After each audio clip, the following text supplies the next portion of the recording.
मित्रांनो, आपण चाललो आहोत डोंगराचा वरचा सपाट भाग, म्हणजेच गावी सडा असं बोललं जातं त्याला.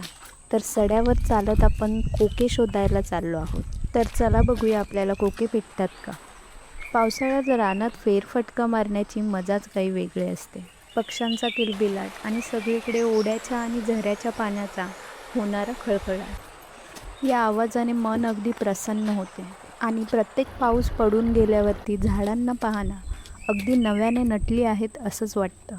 पावसाळ्यात रानात कितीही चाललं तरी थकायलाच होत नाही. अंगावर येणारी वाऱ्याची झुळूक मनात साचलेला सगळा थकवा एका क्षणात वाहून नेते. इथे आल्यावर कळतं की खरं सुख जे कुठेतरी शहरात आपल्याला हरवल्यासारखं वाटते, ते या निसर्गाच्या निवांतपणामध्येच आहे.